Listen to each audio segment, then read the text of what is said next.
লক্ষ্য করো আমাদের পরবর্তী কোশ্চেন কিন্তু স্প্রিং দিয়েছে। স্প্রিং এই অধ্যায়টা কিন্তু আমাদের ফার্স্ট পেপারের 8ম অধ্যায় অর্থাৎ পর্যায়ভিত্তিক যে গতি আছে সে অধ্যায়ের কোশ্চেন। বলছে স্প্রিং এর অগ্রভাগে এত কেজি ভর বিশিষ্ট একটি বস্তু ঝুলানো হলে স্প্রিংটি এত মিটার লম্বা হয়। তো স্প্রিং এর এখানে একটু কাহিনী আছে, বুঝছো? চলো আমরা একটু বেসিকটা জেনে আসি। আমরা এখানে একটা স্প্রিং কল্পনা করছি। এটা একটা স্প্রিং, সাধারণ একটা স্প্রিং।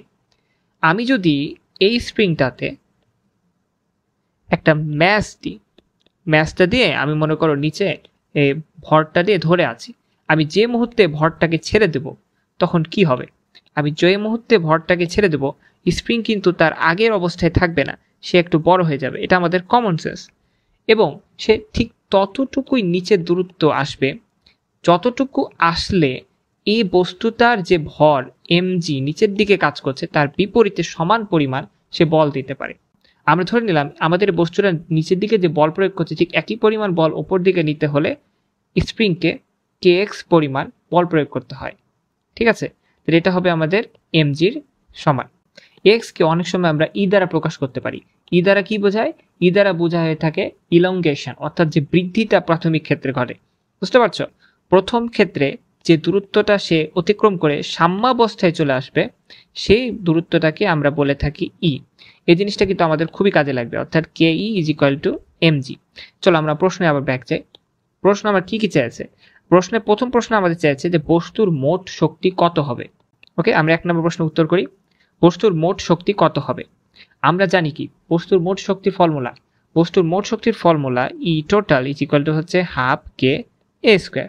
এখানে একটা জিনিস লক্ষ্য করো, স্প্রিং এর অগ্রভাগে এত কেজি ভর বিশিষ্ট একটি বস্তু ঝুলানো হলো, ফলে স্প্রিংটি এত মিটার লম্বা হলো। এই যে লম্বা হলো এটা কিন্তু তার এ না, ঠিক আছে, এটা তার ইলংগেশন। এই পরিমাণ লম্বা হওয়ার পর সে তার সাম্যাবস্থায় পৌঁছালো।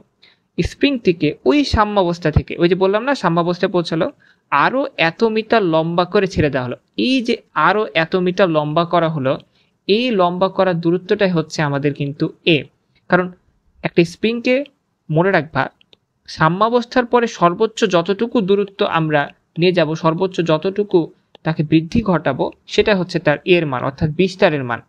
অর্থাৎ আমাদের এখানে বিস্তারের মান কিন্তু অলরেডি দেওয়া আছে।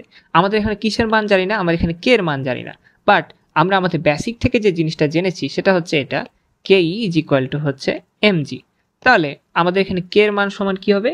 কে ইকুয়াল টু হবে mg ডিভাইডেড বাই ই। তো চলো আমরা সেটা এখানে লিখে ফেলি, half into mg divided by E into A square. আমরা এখন এখানে সবগুলো মানকে বসিয়ে দেবো, হাফ ইন্টু 0.3 ইন্টু 9.8। আমাদের ইলংগেশনের মানটা কত ছিল? ইলংগেশন ছিল কিন্তু 0.1 মিটার। ওকে, এটা ভুললে চলবে না। এবং আমাদের যে বিস্তারের মান এর মানটা ছিল কিন্তু এটা। ওকে, তো আমরা সেটা বসিয়ে দিই এখানে।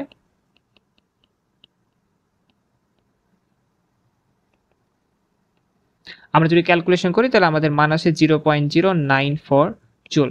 অ্যান্সার দেখো আমাদের একটা কোশ্চেন অ্যান্সার করা হয়ে গেল।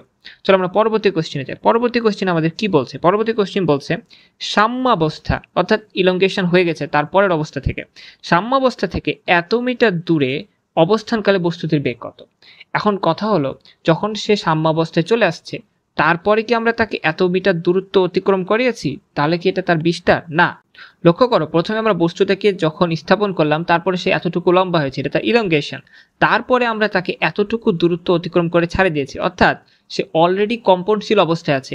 এই কম্পনশীল থাকা অবস্থায় যখন তার এক্স এর মান অর্থাৎ সাম্যাবস্থা থেকে তার দূরত্ব যখন এত, সেক্ষেত্রে বস্তুটির বেগ কত আমাদের সেটা বের করতে হবে। সেক্ষেত্রে আমরা একটা খুব সুন্দর সূত্র জানি, V is equal to omega root over A square minus X square. এখানে এক্স কি? এখানে এক্স আমাদের রিপ্রেজেন্ট করছে সাম্যাবস্থা থেকে সে এখন কত দূরত্বে আছে। এখন ওমেগার মান আমরা কেমনে বের করবো ভাই? আমরা এই জন্য একটা ছোট্ট করে সূত্র ডেরিভেশন করি। আমার তো সূত্র অত মনে থাকে না, তো আমি যা জানি সে অনুযায়ী কাজ করি। আমরা সবাই জানি omega square is equal to K by M, এটা আমরা সবাই জানি। এখন আমরা অলরেডি কিন্তু কে এর মান বের করে রেখেছি এখানে। তাহলে এখন আমরা এই যে কে এর মানটা বের করে রেখেছিলাম সেটা আমরা এখন এখানে বসিয়ে দেবো। তাহলে আমরা লিখতে পারি ওমেগা ইজ ইকুয়াল টু আমাদের কে এর মান কি ছিল? mg ডিভাইডেড বাই ই। আর আমাদের আগের তো এম এখানে ছিলই, সেই এমটা এখানে বসে যাবে, root over A square minus X square. এখানে যদি আমরা সম্পূর্ণ মানগুলো বসিয়ে দিই তাহলে এটা আমাদের থাকে জি root over A square minus X square.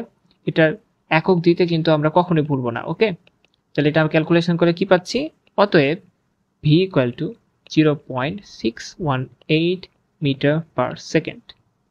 দেখলাম এখন পর্যন্ত যে কোশ্চেনগুলো আসছে সেই কোশ্চেনগুলো কিন্তু আমরা খুব দ্রুত অ্যান্সার করতে পারলাম। এটা খুব ইম্পর্টেন্ট, যে কোশ্চেনগুলো ইজি সেগুলো আমাদেরকে দ্রুত অ্যান্সার করতে হবে, কারণ এরপরে কিছু কোশ্চেন থাকবে যেগুলোতে আরও বেশি টাইম লাগতে পারে।